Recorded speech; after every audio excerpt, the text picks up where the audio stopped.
నమస్కారం. దూరదర్శన్ వార్తలకు స్వాగతం. నేను అక్రమ్ పాషా. వార్తల్లో ముందుగా ముఖ్యాంశాలు. రేపటి నుండి అసెంబ్లీ సమావేశాలు. సభలో కాళేశ్వరం నివేదిక ప్రవేశపెట్టనున్న ప్రభుత్వం. బీసీ రిజర్వేషన్లపై నిలదీసేందుకు సిద్ధమైన విపక్షాలు.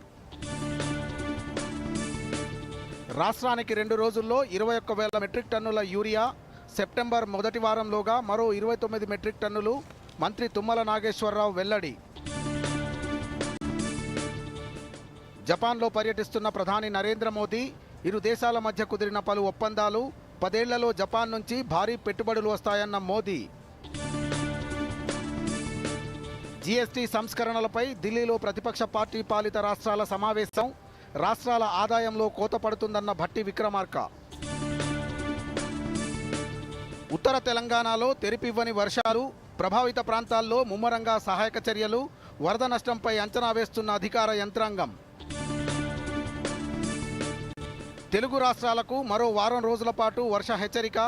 నిజామాబాద్, కామారెడ్డి జిల్లాలకు రెడ్ అలర్ట్ జారీ.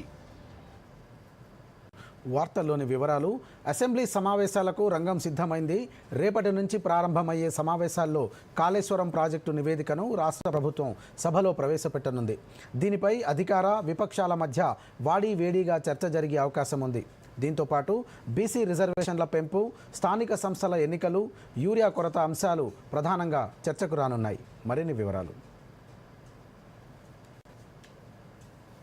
రేపటి నుంచి ప్రారంభం కానున్న అసెంబ్లీ సమావేశాలు ఈసారి వాడీవేడిగా జరిగే అవకాశం ఉంది. కాళేశ్వరం ప్రాజెక్టుపై జస్టిస్ ఘోష్ కమిషన్ ఇచ్చిన 650 పేజీల నివేదికను రాష్ట్ర ప్రభుత్వం సభలో ప్రవేశపెట్టనుంది. కాళేశ్వరం బ్యారేజీల వైఫల్యానికి మాజీ ముఖ్యమంత్రి కె చంద్రశేఖరరావు జోక్యమే కారణమని కమిషన్ నివేదికలో ప్రస్తావించడం, మాజీ మంత్రులు హరీష్ రావు, ఈటెల రాజేందర్లను తప్పుపట్టిన నేపథ్యంలో అసెంబ్లీలో జరిగే చర్చ ప్రాధాన్యత సంతరించుకుంది. అసెంబ్లీలో చర్చించిన తర్వాతే ఏం చర్యలు తీసుకోవాలన్నది నిర్ణయిస్తామని ఇటీవల హైకోర్టుకు ప్రభుత్వం స్పష్టం చేసిన నేపథ్యంలో కాంగ్రెస్, బీఆర్ఎస్ సభ్యుల మధ్య మాటల యుద్ధం జరిగే అవకాశం ఉంది. బీసీ రిజర్వేషన్ల పెంపు, స్థానిక సంస్థల ఎన్నికలు, పార్టీ మారిన ఎమ్మెల్యేల అంశాలు కూడా ఈ అసెంబ్లీ సమావేశాల్లో ప్రధానంగా చర్చకు రానుంది. బీసీ రిజర్వేషన్లపై అసెంబ్లీలో ప్రభుత్వం స్పష్టత ఇవ్వనుంది. దీంతోపాటు ఇటీవలి వర్షాలు, యూరియా కొరత అంశాలపై అధికార పక్షాన్ని నిలదీసేందుకు విపక్షాలు సిద్ధమవుతున్నాయి. విపక్ష నేత కేసీఆర్ ఈ సమావేశాలకు హాజరవుతారా అన్నది ఆసక్తిగా మారింది. అసెంబ్లీ సమావేశాలు ఎన్ని రోజులు నిర్వహించాలన్నది బీఏసీ సమావేశంలో నిర్ణయించనున్నారు. కాగా అసెంబ్లీ సమావేశాల నిర్వహణ, భద్రతా ఏర్పాట్లపై వివిధ శాఖల ఉన్నతాధికారులు, పోలీస్ శాఖ అధికారులతో స్పీకర్ ఛాంబర్లో శాసన సభాపతి గడ్డం ప్రసాద్ కుమార్, శాసన మండలి చైర్మన్ గుత్తా సుఖేందర్ రెడ్డి సమావేశం నిర్వహించారు. ఉభయ సభలు సజావుగా జరిగేలా పోలీసు శాఖ చర్యలు తీసుకోవాలని స్పీకర్ గడ్డం ప్రసాద్ కుమార్ ఆదేశించారు. సభ జరుగుతున్న సమయంలో ధర్నాలు, ఆందోళనలు జరగకుండా ముందస్తుగానే సమాచారం అందుకోవాలని, దీన్ని అడ్డుకోవాలని సూచించారు. శాసనమండలి సమావేశాలు విజయవంతంగా నిర్వహించేందుకు అన్ని శాఖల అధికారులు సమిష్టిగా పనిచేయాలని, అవసరమైన నోడల్ అధికారులను, లైజనింగ్ ఆఫీసర్లను నియమించాలని మండలి చైర్మన్ గుత్తా సుఖేందర్ రెడ్డి సూచించారు. Bureau report, Doordarshan news. Assembly సమావేశాల్లో ప్రభుత్వాన్ని పలు సమస్యలపై ఎండగడతామని బీజేపీ ఎల్పీ నేత ఏలేటి మహేశ్వర్ రెడ్డి అన్నారు. అసెంబ్లీ సమావేశాల్లో అనుసరించాల్సిన వైఖరి, లేవనెత్తాల్సిన అంశాలపై బీజేపీ శాసనసభా పక్షం అసెంబ్లీ ఆవరణలో సమావేశమైంది. అనంతరం అసెంబ్లీ మీడియా పాయింట్ వద్ద ఏలేటి మహేశ్వర్ రెడ్డి మాట్లాడుతూ, ప్రజా సమస్యలను, అభివృద్ధి అంశాలను విస్మరిస్తున్న కాంగ్రెస్ ప్రభుత్వాన్ని అసెంబ్లీలో బీజేపీ పక్షాన నిలదీస్తామని అన్నారు. భారీ వర్షాల వల్ల రాష్ట్రంలోని అనేక ప్రాంతాల్లో వరదలు సంభవించి పంట నష్టం జరిగిందని అన్నారు. అయినా రాష్ట్ర ప్రభుత్వం ఇప్పటి వరకు ఎలాంటి సహాయక చర్యలు చేపట్టకపోవడం విచారకరమని అన్నారు. కేంద్ర ప్రభుత్వం మాత్రం వెంటనే స్పందించి హెలికాప్టర్లతో పాటు ఎన్డీఆర్ఎఫ్ బృందాలను పంపి రెస్క్యూ ఆపరేషన్ చేపట్టిందని తెలిపారు. రాష్ట్ర ప్రభుత్వం మాత్రం సహాయక చర్యల్లో పూర్తిగా విఫలమైందని మండిపడ్డారు. ఎట్టి పరిస్థితుల్లో ఒకవైపు ఈ రాష్ట్రంలో వరదలు వచ్చేసి చాలా ప్రాంతాలు ఈరోజు పంట నష్టం జరిగినటువంటి అంశాన్ని కూడా నేను గుర్తు చేస్తూ ఉన్నాను.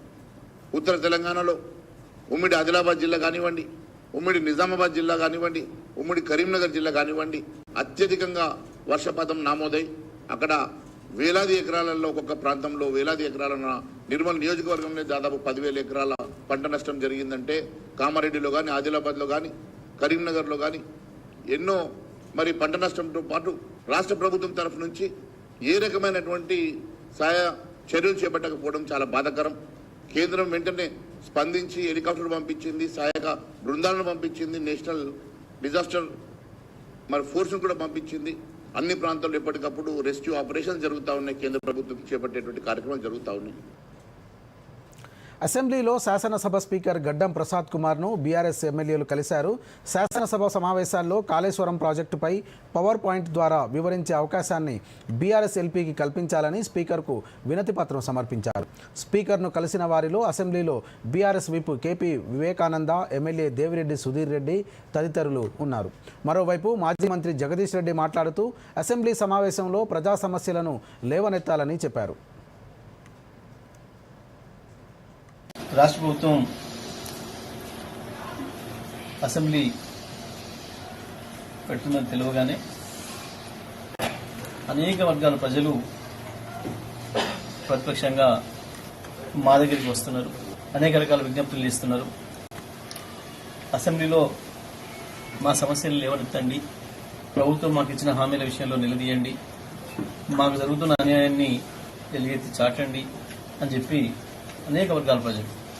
తప్పకుండా అనేక సమస్యలు ఉన్నాయి, రాష్ట్రంలో చర్చించాల్సినాయి.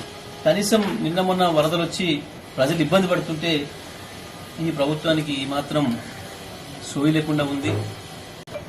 ఎక్కడికక్కడ ఉద్యోగస్తులు వాళ్ళకు వాళ్ళు స్వచ్ఛందంగా ఇది మా బాధ్యత అనుకోని సహాయ చర్యలు చేస్తున్నారు తప్ప జీఎస్టీ సంస్కరణలతో తెలంగాణ రాష్ట్రానికి ఆదాయంలో కోత పడుతుందని తెలంగాణ డిప్యూటీ సీఎం ఆర్థిక మంత్రి భట్టి విక్రమార్క ఆందోళన వ్యక్తం చేశారు. ఢిల్లీలో జరిగిన జీఎస్టీ సంస్కరణలపై ప్రతిపక్ష పార్టీ పాలిత రాష్ట్రాల సమావేశంలో భట్టి విక్రమార్క పాల్గొన్నారు. తెలంగాణ తరఫున భట్టి విక్రమార్క హాజరు కాగా తమిళనాడు, కర్ణాటక, కేరళ, పశ్చిమ బెంగాల్, పంజాబ్, జార్ఖండ్, హిమాచల్ ప్రదేశ్ రాష్ట్రాల ఆర్థిక మంత్రులు హాజరయ్యారు. జీఎస్టీ సంస్కరణలతో కలిగే నష్టానికి పరిహారం చెల్లించాలని ఈ సందర్భంగా మంత్రులు డిమాండ్ చేశారు. కొత్త జీఎస్టీ ప్రతిపాదనలతో అన్ని రాష్ట్రాలకు 2 లక్షల కోట్ల రూపాయల వరకు నష్టం వాటిల్లుతుందని అంచనా వేశారు. జీఎస్టీ కౌన్సిల్ భేటీలో తమ ప్రతిపాదనలు సమర్పిస్తామని చెప్పారు. For example, if you take the Telangana state alone, it is incurring nearing about 7,000 crore per annum. The GST, while introducing, the government of India has assured the 14% rate of growth will be there.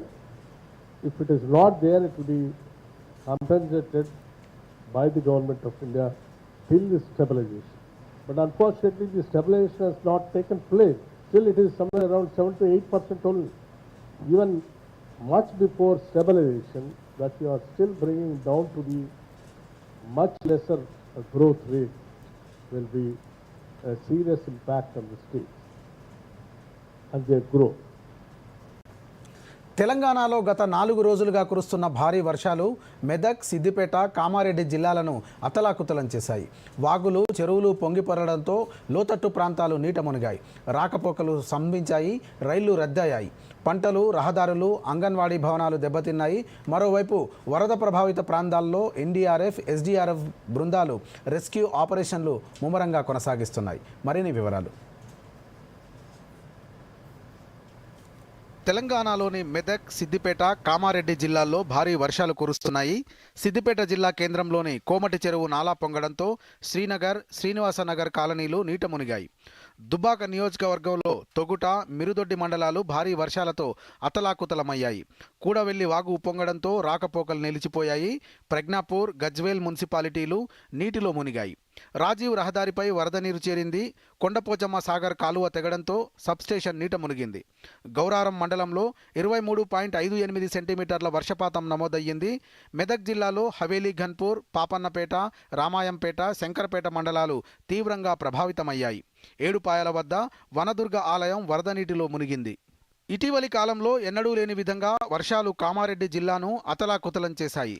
Kamareddy జిల్లా రాజంపేట మండలంలోని ఆర్గొండలో 44 సెంటీమీటర్ల వర్షపాతం నమోదయ్యింది. గత 50 ఏళ్లలో ఇదే అత్యధిక వర్షపాతం. టేక్రియాల్ చెరువు పొంగడంతో క్యాసంపల్లి వద్ద 44వ జాతీయ రహదారి కుంగిపోయి హైదరాబాద్ నిజామాబాద్ రాకపోకలు స్తంభించాయి. రైలు పట్టాలపై నీరు చేరడంతో 69 రైళ్లు రద్దు కాగా 26 రైళ్లు దారి మళ్లించారు. మంజీరా నది ఉప్పొంగి నిజాం సాగర్ ప్రాజెక్టుకు 1.63 లక్షల క్యూసెక్కుల వరద వచ్చింది. శ్రీరామ్ సాగర్ ప్రాజెక్టుకు 4.3 లక్షల క్యూసెక్కులు, శ్రీపాద ఎల్లంపల్లి ప్రాజెక్టుకు భారీ వరద చేరుతోంది. వర్షాలతో 1291 పంచాయతీరాజ్ రహదారులు దెబ్బతినగా 374 కోట్ల రూపాయల నష్టం వాటిల్లిందని అధికారులు అంచనా వేశారు. 580 అంగన్వాడీ భవనాలు దెబ్బతిన్నాయి. వీటిలో నిర్మల్లో 100కు పైగా, భద్రాద్రి కొత్తగూడెంలో 75, కామారెడ్డిలో 49 భవనాలున్నాయి. పైకప్పు లీకేజీలు, గోడ పగుళ్లు, ఫ్లోర్ దెబ్బతినడంతో ఈ భవనాలను సురక్షిత ప్రాంతాలకు తరలించాలని మంత్రి సీతక్క ఆదేశించారు. తడిసిన బియ్యం, పప్పులు, నూనె ప్యాకెట్ల స్థానంలో కొత్త సరుకులు సరఫరా చేయాలని సూచించారు.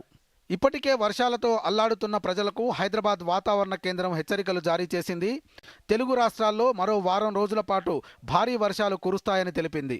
ముఖ్యంగా ఉత్తర తెలంగాణ జిల్లాల్లో మరోసారి భారీ నుంచి అతి భారీ వర్షాలు నమోదయ్యే అవకాశం ఉందని హెచ్చరించింది.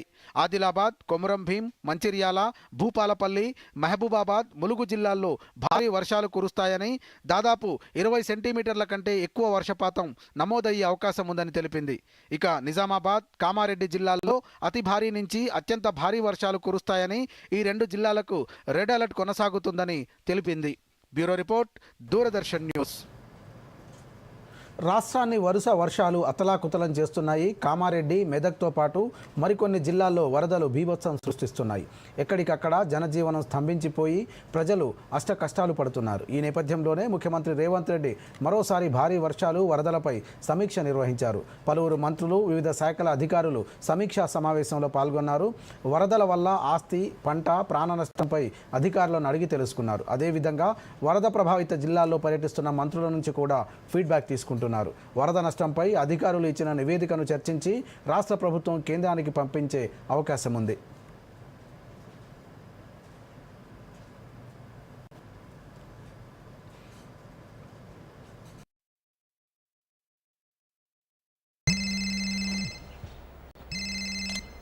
హలో, రాజేష్ గారు, పోలీస్ స్టేషన్ నుండి మాట్లాడుతున్నాను. మళ్ళీ మీరు డిజిటల్ అరెస్ట్ లో ఉన్నారు. వేరే గదిలోకి వెళ్ళండి. ఒక్కరే. మీ పార్సల్లో డ్రగ్స్ దొరికాయి. చాలా కాలం లోపలే ఉంటారు. 10 లక్షలు ఇవ్వండి, బతికిపోతారు. సార్, అంత డబ్బా? ఒక లింక్ పంపాము, ఇప్పుడే ప్రాసెసింగ్ కోసం 2 లక్షలు పంపండి, మిగిలింది తర్వాత. సార్, 2 లక్షలు. ఏమైంది నాన్న? అమ్మా, ఇతను అంటున్నాడు నా పార్సల్ డ్రగ్స్ దొరికాయట. అరే, కట్ చేసావా? కంగారు పడకండి నాన్న. డిజిటల్ అరెస్ట్ అనేది ఏదీ లేదు. ఇదంతా మోసం. మోసమా? పోలీస్, బ్యాంక్, ఆర్బీఐ వంటి వాటి పేర్లతో వస్తున్న సైబర్ నేరగాళ్ల ఫోన్ లేదా వీడియో కాల్ తో జాగ్రత్తగా ఉండండి. వాటికి ఎలాంటి డబ్బు పంపకండి. ఇంకా వెంటనే పోలీసులకి రిపోర్ట్ చేయండి. ఒకవేళ తెలివిగా మసులుకోకుంటే డబ్బుని పోగొట్టుకుంటారు. ఆర్బీఐ అంటుంది. విషయాలు తెలుసుకోండి, జాగరూకంగా ఉండండి. 4-5 రోజుల నుంచి జ్వరంగా ఉంది. తల, శరీరంలోని జాయింట్లు, కళ్ళ వెనుక కూడా నొప్పిగా ఉంది. శరీరంపై ఎర్రటి దద్దుర్లు కూడా. ఇవి డెంగూ లక్షణాలు. డెంగూనా? భయపడొద్దు. డెంగూ ఒక సాధారణ వైరల్ జ్వరం. తగిన చికిత్సతో పాటు ద్రవ పదార్థాలు తీసుకుంటే ఇంట్లోనే నయమైపోతుంది. చాలా తక్కువ కేసుల్లో జ్వరం తగ్గిన తర్వాత కూడా రక్తస్రావం లేదా బీపీ తగ్గిపోతే ఆసుపత్రిలో తప్పనిసరిగా చేర్పించవలసి ఉంటుంది. డెంగూ లక్షణాలు కనిపిస్తూనే డాక్టర్ని కలవండి. రక్త పరీక్ష చేయించుకోండి. డెంగూ నుంచి రక్షణ పొందండి.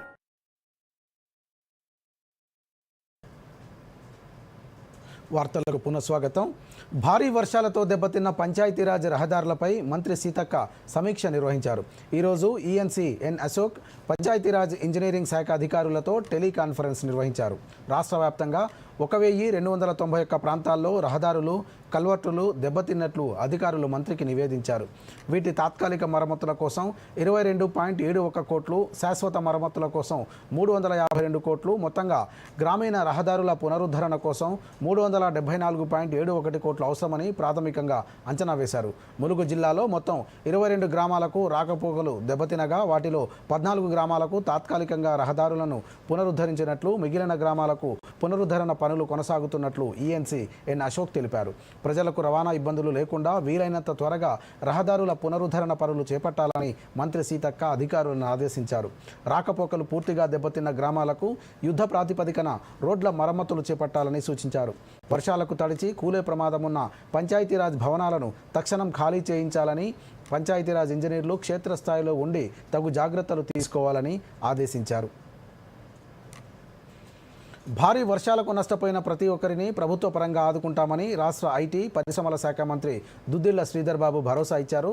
పెద్దపల్లి జిల్లా మంథనిలో రావుల చెరువు కట్ట వద్ద శ్రీధర్ బాబు మాట్లాడుతూ గత కొన్ని రోజులుగా కురుస్తున్న భారీ వర్షాలతో ఉత్తర తెలంగాణలోని పలు జిల్లాలకు భారీ నష్టం వాటిల్లిందని అన్నారు. అదేవిధంగా గోదావరి పరివాహక ప్రాంతాల్లోని పంట పొలాల్లో నీరు చేరి రైతాంగం నష్టపోయిందని, ప్రభుత్వ అధికారులతో సర్వే చేపట్టి నష్టపోయిన ప్రతి రైతును ప్రభుత్వ పరంగా పరిహారం చెల్లించి ఆదుకుంటామని హామీ ఇచ్చారు.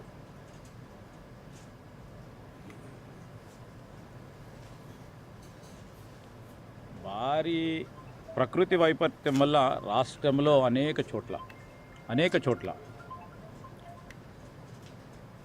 వ్యవసాయానికి సంబంధించిన పంట చేలు కానీ కొన్ని ప్రాంతాల్లో ప్రాణ నష్టం జరిగింది. ఎప్పటికప్పుడు ప్రభుత్వ యంత్రాంగం కూడా అప్రమత్తంగా ఉంటూ అనుకోకుండా వర్షాలు రావటం, క్లౌడ్ బస్ట్ కావటం, ఈ విధమైన క్లౌడ్ బస్ట్ జరుగుతూ ఉన్న సందర్భంలో ఊహించని విధంగా వర్షాలు రావటం వలన ఒక పరంగా జిల్లా యంత్రాంగం కూడా అప్రమత్తంగా ఉన్నప్పటికీ పెద్ద ఎత్తున 40 సెంటీమీటర్లు 60 సెంటీమీటర్ల వర్షాపాతం నమోదు కావటం, రాష్ట్రానికి 2 రోజుల్లో భారీ ఎత్తున యూరియా రానున్నట్లు మంత్రి తుమ్మల నాగేశ్వరరావు తెలిపారు. యూరియా సరఫరాలో రాష్ట్ర ప్రభుత్వాల ప్రయత్నాలు ఫలిస్తున్నాయని, 2 రోజుల్లో గద్వాల్, పెద్దపల్లి, జగిత్యాల, వరంగల్, సనత్ నగర్, జడ్చర్ల, కరీంనగర్, పందిళ్లపల్లి, గజ్వేల్, మిర్యాలగూడ, నాగిరెడ్డిపల్లికి 21,325 మెట్రిక్ టన్నుల యూరియా చేరుకోనున్నదని తెలిపారు. సెప్టెంబర్ మొదటి వారంలోగా గంగవరం, దామ్రా, కరాయికల్ పోర్టు నుంచి మరో 29,700 మెట్రిక్ టన్నుల యూరియా రానుందని చెప్పారు. పోర్టుల నుంచి నేరుగా ఆదిలాబాద్, జడ్చర్ల, గద్వాల్, వరంగల్, మిర్యాలగూడ, పందిళ్లపల్లి, సనత్ నగర్, గజ్వేల్ ప్రాంతాలకు యూరియా చేరుకోనుందని వెల్లడించారు. అక్కడి నుంచి డిమాండ్ పరంగా జిల్లాలకు పంపిణీ చేయనున్నట్లు తెలియజేశారు.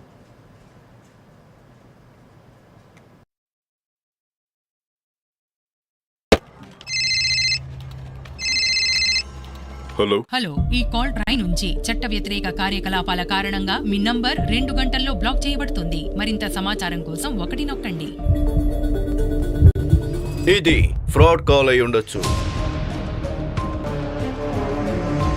ట్రై ఎప్పుడు మీకు ఈ విధంగా కాల్ చేయదు. ఫ్రాడ్ కి బలి కాకండి, సురక్షితంగా ఉండండి. ఇలాంటి ఫ్రాడ్ కాల్ కి ట్రీట్మెంట్ 1930 లేదా సైబర్ క్రైమ్ వెబ్సైట్ లేదా ట్రై DND యాప్ ద్వారా ఇలాంటి కాల్స్ ని రిపోర్ట్ చేయండి. గుర్తుంచుకోండి, ఏదైనా కాల్ ట్రై ద్వారా మీ నంబర్ ను బ్లాక్ చేస్తామని, టవర్ ను ఇన్స్టాల్ చేయడానికి అనుమతి కోసమని, డిజిటల్ అరెస్ట్ చేస్తామని లేదా మీ బ్యాంకు ఖాతాను తనిఖీ చేస్తామని బెదిరించేదైతే అది నకిలీది. ట్రై అలా ఎప్పుడు కాల్ చేయదు. మోసగాళ్లు ఎల్లప్పుడూ మిమ్మల్ని ట్రాప్ చేయడానికి ప్రయత్నిస్తారు. కానీ ఆలోచించండి, అర్థం చేసుకోండి, అప్రమత్తంగా ఉండండి, ఇంకా రిపోర్ట్ చేయండి.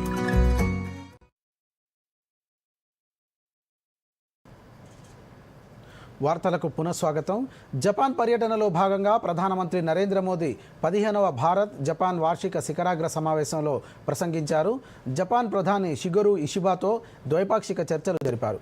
2 దేశాల మధ్య పలు రంగాల్లో ద్వైపాక్షిక సహకారం బలోపేతం చేసేందుకు కీలక ఒప్పందాలు కుదిరాయి. మరిన్ని వివరాలు. జపాన్ పర్యటనలో భాగంగా ప్రధానమంత్రి నరేంద్ర మోదీ టోక్యోలో జపాన్ ప్రధాని షిగెరు ఇషిబాతో ద్వైపాక్షిక చర్చలు జరిపారు. 2 దేశాల మధ్య భద్రత, ఆర్థిక సహకారాన్ని బలోపేతం చేసే దిశగా అవగాహన ఒప్పందాలు కుదిరాయి. అనంతరం ఇరు దేశాల అధినేతలు సంయుక్త ప్రకటన చేశారు. ప్రధాని మోదీ మాట్లాడుతూ రాబోయే 10 ఏళ్లలో జపాన్ నుంచి భారత్కు 10 ట్రిలియన్ యెన్లు పెట్టుబడులు ఆకర్షించే లక్ష్యాన్ని నిర్దేశించామని తెలిపారు. భారత్, జపాన్లోని చిన్న, మధ్య తరహా సంస్థలు, స్టార్టప్లను ఒకదానితో ఒకటి అనుసంధానం చేయడంపై ప్రత్యేక దృష్టి సారిస్తామని మోదీ పేర్కొన్నారు. दोनों देशों के लिए ही नहीं बल्कि वैश्विक शांति और स्थिरता के लिए भी अत्यंत महत्वपूर्ण है। हमने अगले 10 वर्षों में जापान से भारत में 10 ट्रिलियन येन निवेश का लक्ष्य निर्धारित किया है। भारत और जापान के स्मॉल एंड मीडियम एंटरप्राइजेस और स्टार्टअप्स को जोड़ने पर विशेष बल दिया जाएगा। भारत और जापान बिजनेस फोरम में भी मैंने जापानी कंपनियों को कहा, make in India, make for the world. AI, సెమీకండక్టర్లు, పర్యావరణం, ఔషధ రంగాల్లో సహకారాన్ని పెంచేందుకు చర్యలు తీసుకుంటామని మోదీ చెప్పారు. భారత్ జపాన్ భాగస్వామ్యం ప్రపంచ శాంతి, భద్రతకు కీలకమని అన్నారు. బలమైన ప్రజాస్వామ్య దేశాలుగా ఇరు దేశాలు ప్రపంచ అభివృద్ధికి సహకరిస్తాయని అన్నారు. పెట్టుబడులు, ఆవిష్కరణలు, ఆర్థిక భద్రత, పర్యావరణం, సాంకేతికత, ఆరోగ్యం, రవాణా, ప్రజల మధ్య సంబంధాలు ఈ దశాబ్దపు రోడ్ మ్యాప్లో కేంద్ర బిందువులని మోదీ తెలిపారు. Make in India, make for the world నినాదంతో జపనీస్ కంపెనీలను భారత్లో పెట్టుబడులు పెట్టాలని ఆహ్వానించారు. జపాన్ ప్రధాని షిగెరు ఇషిబా మాట్లాడుతూ 6వ శతాబ్దంలో బౌద్ధమతం జపాన్కు చేరినప్పటి నుంచి భారత్ జపాన్ సంబంధాలు కొనసాగుతున్నాయని అన్నారు. రెండు దేశాలు సాంస్కృతిక, ఆధ్యాత్మిక బంధాన్ని పంచుకుంటున్నాయని అన్నారు. భారత్ ఆవిష్కరణల ద్వారా ప్రపంచాన్ని మార్చుతోందని, రెండు దేశాల పరస్పర సహకారం రెండింటికి ప్రయోజనకరమని, రక్షణ సహకారం బలపడిందని, భారత్ భారీ మార్కెట్ అవకాశాలను కలిగి ఉందని ఇషిబా పేర్కొన్నారు. అంతకుముందు భారత్ జపాన్ బిజినెస్ ఫోరంలో ప్రధాని మోదీ పాల్గొని ప్రసంగించారు. ఈ సమావేశంలో రక్షణ, ఆర్థిక, సాంస్కృతిక, సాంకేతిక రంగాల్లో సహకారాన్ని మరింత బలోపేతం చేసే దిశగా చర్చలు జరిగాయని అన్నారు. అనంతరం ప్రధాని మోదీ జపాన్ మాజీ ప్రధానులు యోషిహిడే సుగా, ఫుమియో కిషిదాలను కలిశారు. Bureau report, Doordarshan news. సంగారెడ్డిలోని అంబేద్కర్ స్టేడియంను ఖేలో ఇండియా కిందకు తెచ్చి అభివృద్ధి చేయనున్నట్లు మెదక్ ఎంపీ రఘునందన్ రావు చెప్పారు. సంగారెడ్డిలోని అంబేద్కర్ స్టేడియంలో జాతీయ క్రీడా దినోత్సవ వేడుకలు ఘనంగా జరిగాయి. జిల్లా కలెక్టర్ ప్రావీణ్యతో కలిసి హాకీ పోటీలను రఘునందన్ రావు ప్రారంభించారు. అనంతరం రఘునందన్ రావు మాట్లాడుతూ మట్టిలో మాణిక్యాలను ప్రోత్సహించాల్సిన అవసరం ఉందని అన్నారు. బాక్సర్ నిఖత్ జరీన్ అంతర్జాతీయ స్థాయిలో రాణిస్తూ తెలంగాణకు గర్వంగా నిలుస్తోందని అన్నారు.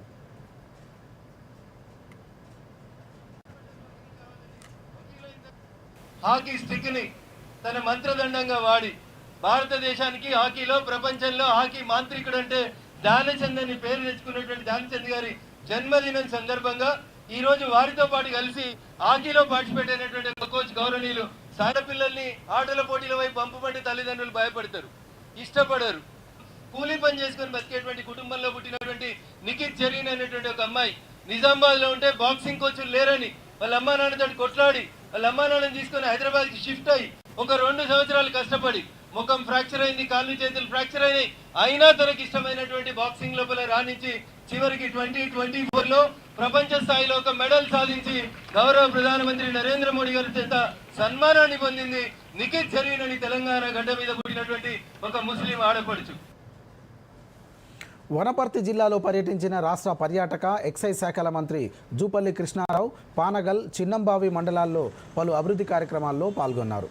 పానగల్ మండలం దావాజీపల్లి గ్రామంలో 196.83 లక్షల రూపాయల వ్యయంతో నిర్మించనున్న 33/11 kV సబ్స్టేషన్ నిర్మాణానికి, ఇందిరమ్మ గృహాల నిర్మాణానికి శంకుస్థాపనలు చేశారు. ఈ సందర్భంగా మంత్రి మాట్లాడుతూ వ్యవసాయానికి అంతరాయం లేకుండా విద్యుత్ అందించేందుకు సబ్స్టేషన్ల సంఖ్య పెంచుతున్నట్లు తెలిపారు.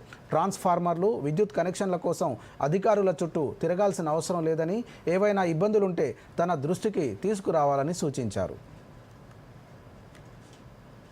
చేయడం జరిగింది. అట్లాగే ఇందిరమ్మ ఇల్లు కూడా పనులు మొదలుపెట్టే కార్యం చేయడం జరిగింది. అట్లాగే కరెంటు రైతులకు సంబంధించి ఎవ్వరు కూడా మీ ఖర్చు పెట్టి ట్రాన్స్ఫార్మర్లు ఎత్తుకపోదు, ఎవరు మీరు ఖర్చు పెట్టి స్తంభాలు తీసుకపోదు, ఎవరు మీరు ఖర్చు పెట్టి దిమ్మలు కట్టదు, కాంట్రాక్టరే కట్టిస్తాడు. వాడు మీరు ఎవరికి పైసలు ఇవ్వద్దు, ఖర్చు పెట్టి అవన్నీ చేపించే బాధ్యత నాది. ములుగు జిల్లాలో 2వ విడత అభివృద్ధి పనుల జాతరలో భాగంగా మంత్రి సీతక్క ములుగు, గోవిందరావుపేట, మంగపేట మండలాల్లో పర్యటించారు. జిల్లా కలెక్టర్ దివాకర్ టీఎస్తో కలిసి ఇంచర్లలో నూతన గ్రామ పంచాయతీ భవనం ప్రారంభోత్సవం, సీసీ రోడ్లు, అండర్ డ్రైనేజ్, ఇతర అభివృద్ధి పనులకు శంకుస్థాపన చేశారు. ఇక ఈ సందర్భంగా మంత్రి సీతక్క మాట్లాడుతూ ములుగు జిల్లాలో వరదలపై మేడారం జాతర పనుల సమీక్షలో పాల్గొన్నట్లు తెలిపారు. సొంత ఊరిలో సబ్స్టేషన్, మహిళలకు వడ్డీ లేని రుణాలు, కోళ్లు, గొర్రెల వ్యాపారులకు షెడ్ల కోసం ₹1,00,000 ఆర్థిక సాయం, సీసీ రోడ్లు, అండర్ డ్రైనేజ్లు, గ్రామ పంచాయతీ భవన నిర్మాణ పనులకు శంకుస్థాపన చేసినట్లు పేర్కొన్నారు. ఈ కార్యక్రమంలో జిల్లా collector Divakar TS, additional collector Sampath Rao, RDO, తహసీల్దార్లు, ఎంపీడీఓలతో సహా అధికారులు పాల్గొన్నారు. ములుగు జిల్లాలో వివిధ అభివృద్ధి కార్యక్రమాలు, అదేవిధంగా వరదలకు సంబంధించినటువంటి సమీక్ష, మేడారం జాతర పనులకు సంబంధించినటువంటి సమీక్ష కూడా చేపట్టడం జరిగింది. కలెక్టర్ గారు, ఇతర ప్రజాప్రతినిధులు, మరి లోకల్ అధికారులతో కలిసి ఈరోజు నా సొంత ఊర్లో సబ్ స్టేషన్ నిర్మాణం కోసం భూమి పూజ చేయడం జరిగింది. అదేవిధంగా పనుల జాతరలో భాగంగా ఒక 20 మందికి క్యాటిల్ షెడ్స్ కూడా ఇవ్వడం, అంటే ఒక్కొక్క షెడ్ వేసుకుంటే ₹1,00,000 ఇండివిజువల్ బెనిఫిట్స్ కోసం, పశువుల కొట్టాల కోసం కూడా మన ప్రభుత్వం నుంచి ఇవ్వడం జరుగుతుంది.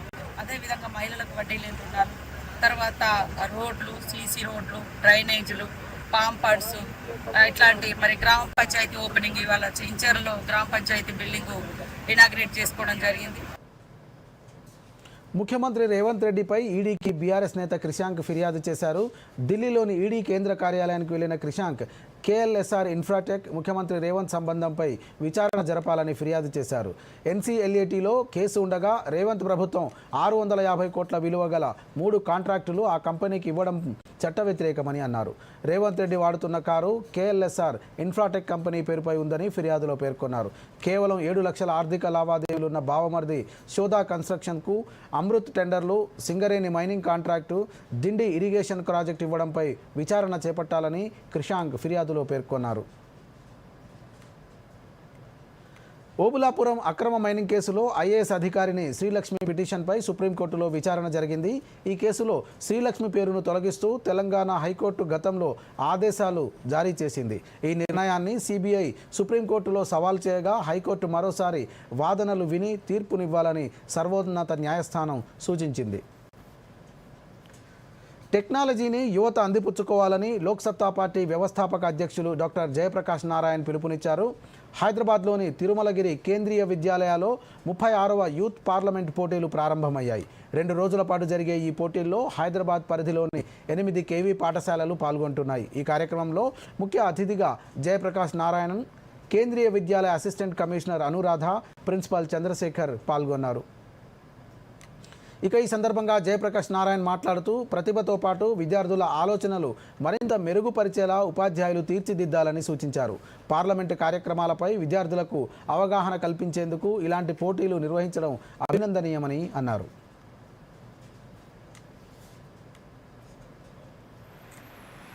I noticed many of you were in the national attire. You wore the national dress. That's good.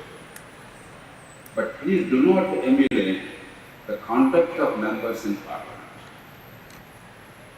I'm sorry I have to say this. As I said, Parliament is not about shouting matches, it's not about winning and losing.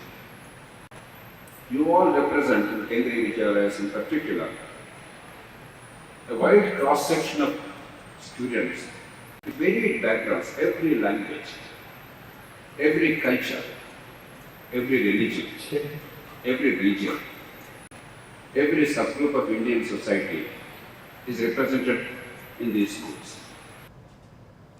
మరోసారి ముఖ్యాంశాలతో వార్తలు ముగిద్దాం. నమస్కారం. రేపటి నుండి assembly సమావేశాలు. సభలో కాళేశ్వరం నివేదిక ప్రవేశపెట్టనున్న ప్రభుత్వం. బీసీ రిజర్వేషన్లపై నిలదీసేందుకు సిద్ధమైన విపక్షాలు.